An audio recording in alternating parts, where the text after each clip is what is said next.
Il faut vraiment comprendre que le wokisme, contrairement à ce que peuvent dire tout l'ensemble des associations inter-LGBT, le wokisme est un ennemi du féminisme. Bonjour, je m'appelle Mathilde Androuet, je suis députée européen du Rassemblement national et je suis membre de la Commission droits des femmes et l'égalité de genre. Le wokisme est-il le meilleur allié du féminisme?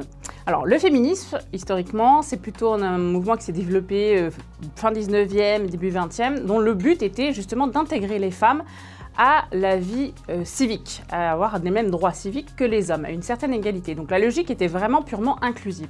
Le wokisme, lui, qui est vraiment un produit du XXe siècle, qui est un glissement, et c'est pour ça que la gauche en est emparée, du marxisme qui s'occupait de la lutte des classes, vers d'autres luttes où l'identité individuelle prime sur l'ensemble du collectif.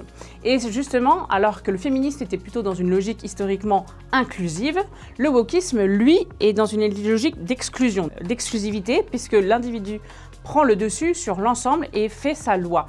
La logique, le bout du wokisme, c'est vraiment que la minorité opprimée prenne le dessus et un ascendant moral sur l'oppresseur. Il y a vraiment cette logique de lutte permanente. Déjà, on voit que historiquement, le wokisme et la logique du féminisme sont complètement différenciés et sont pas du tout pareils. Et en fait, le bout du wokisme, en fait, c'est aussi la guerre du tous contre tous. Et même les femmes qui sont considérées comme des minorités, alors la minorité n'étant plus un argument numérique, c'est purement la logique d'être un oppresseur ou un oppressé. Donc la femme est, dans la lecture wokiste, un élément, une personne oppressée.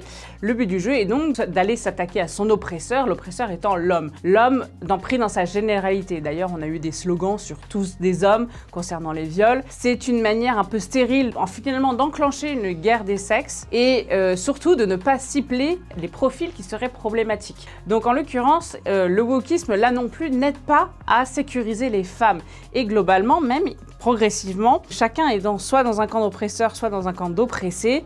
Le problème du wokisme, si on prend toute sa logique, c'est que même les femmes qui sont considérées comme d'une minorité, parce qu'en tant qu'individu oppressé par l'oppresseur qui est un homme, c'est qu'au bout du bout, finalement, il y a d'autres compétitions d'identité qui se jouent là contre la femme. Et je pense notamment aux expressions du transgenrisme, où certains hommes revendiquent être femmes et donc voudraient en avoir certains apanages et finalement se retrouvent dans des milieux de femmes et voire même écrasent des femmes. Le plus flagrant a été certainement les compétitions sportives, avec le cas du boxeuse algérien ou algérienne Iman Khalif lors des Jeux Olympiques, où vraiment là ça a explosé aux yeux de tout le monde, cette mise en concurrence qui en plus a un impact réel et physique sur des femmes et qui forcément les insécurise. Donc en l'occurrence, il faut vraiment comprendre que le wokisme, et contrairement à ce que peuvent dire tout l'ensemble des associations inter-LGBT, non, le wokisme est un ennemi du féminisme. Clairement, défendre les femmes et le féminisme, c'est défendre l'égalité des femmes qui sont insérées dans une société faite d'hommes aussi, alors que le wokisme, le but du jeu est vraiment de fracturer cette société et d'entraîner une guerre des tous contre tous, de toutes les identités contre toutes les identités et donc de toutes les femmes contre tous les hommes.